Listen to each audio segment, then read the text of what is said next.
શ્રી પરમાત્મને નમઃ. શ્રીમદ્ ભગવદ્ ગીતા અધ્યાય 5 કર્મ સંન્યાસ યોગ. આ યાત્રામાં આપણે આજે આવી પહોંચ્યા છે શ્લોક ક્રમાંક 18 પર. પરમાત્મા સ્વરૂપમાં સાધક એકરસ થઈ જાય પછી એને ફરીવાર સંસારમાં આવવું નથી પડતું. વ્યવહાર કાળમાં આગળના શ્લોકમાં વર્ણિત સાધન દ્વારા સિદ્ધ થયેલા મહાપુરુષનું જ્ઞાન કેવું રહે છે તેને આ શ્લોકમાં ભગવાન કહે છે. તો ચાલો આપણે આજનો શ્લોક જોઈ લઈએ. શ્રી ભગવાનુવાચ વિદ્યા વિનય સંપન્ને બ્રાહ્મણે ગવિહસ્તિની શુનુ ચૈવ સ્વપાકે ચ પંડિતા સમદર્શિનઃ.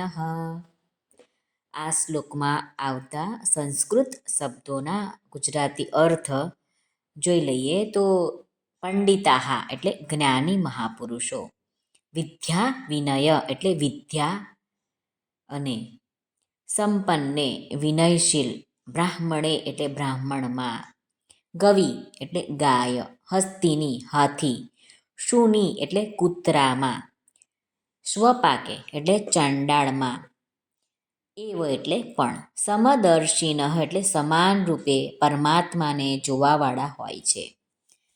આ શ્લોકનું ગુજરાતી અનુવાદ શ્રી ભગવાન અર્જુનને કહે છે. પંડિતો વિદ્યા અને વિનયથી સંપન્ન બ્રાહ્મણને, ગાયને, હાથીને, કૂતરાને અને ચાંડાલને પણ એક સરખા માને છે. આ શ્લોકમાં શ્રી રામસુખદાસજી સ્વામી ઘણું સુંદર વિવેચન કરે છે. શ્રી રામસુખદાસજી સ્વામી કહે છે કે બ્રાહ્મણને માટે 2 વિશેષણો આપવામાં આવ્યા છે. એક તો વિદ્યાયુક્ત અને બીજું વિનયયુક્ત, એટલે કે એવો બ્રાહ્મણ જે વિદ્વાન પણ છે અને વિનમ્ર સ્વભાવવાળો છે.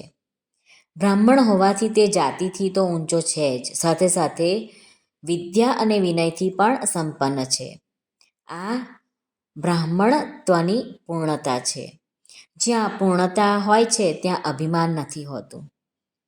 બ્રાહ્મણ અને ચાંડાળમાં તથા ગાય, હાથી તેમજ કૂતરામાં વ્યવહારની વિષમતા અનિવાર્ય છે. તેઓમાં સમાન ભાવ શાસ્ત્રમાં પણ નથી કહેતું, ઉચિત પણ નથી અને કરી શકતા પણ નથી. જેવી રીતે પૂજન વિદ્યા વિનયયુક્ત બ્રાહ્મણનું જ થઈ શકે છે, નહીં કે ચાંડાળનું. દૂધ ગાયનું જ પીવામાં આવે છે, નહીં કે કૂતરીનું. સવારી હાથી પર જ થઈ શકે, નહીં કે કૂતરાની.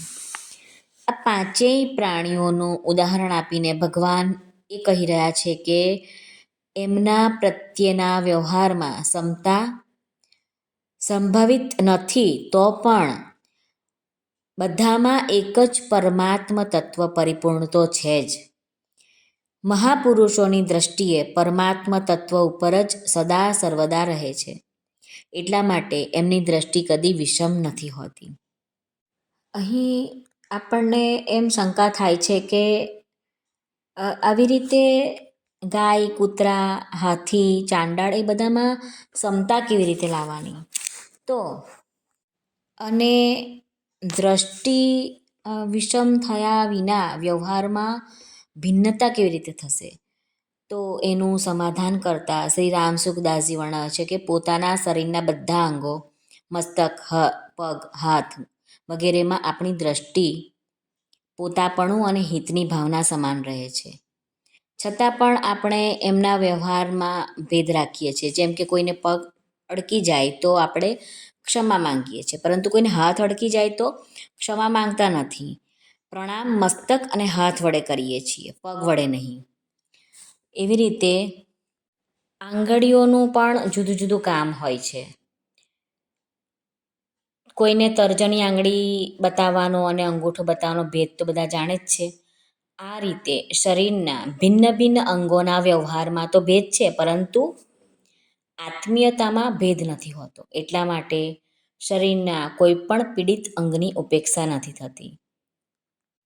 શરીરના બધા અંગોના સુખ દુઃખમાં આપણો એક જ ભાવ રહે છે. એ જ રીતે પ્રાણીઓમાં ખાન પાન ગુણ આચરણ જાતિ વગેરેનો ભેદ હોવાથી તેઓની સાથે જ્ઞાની પુરુષોના વ્યવહારમાં પણ ભેદ હોય છે અને હોવો પણ જોઈએ. પરંતુ એ બધા પ્રાણીઓમાં એક જ પરમાત્મ તત્વ પરિપૂર્ણ હોવાને કારણે મહાપુરુષની દૃષ્ટિમાં ભેદ નથી હોતો.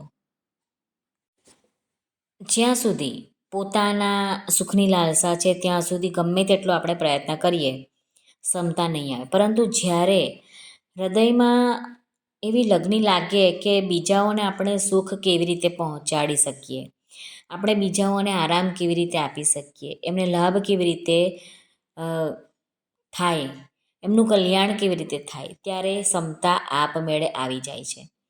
એનો આરંભ સર્વપ્રથમ પોતાના ઘરમાંથી કરવો જોઈએ.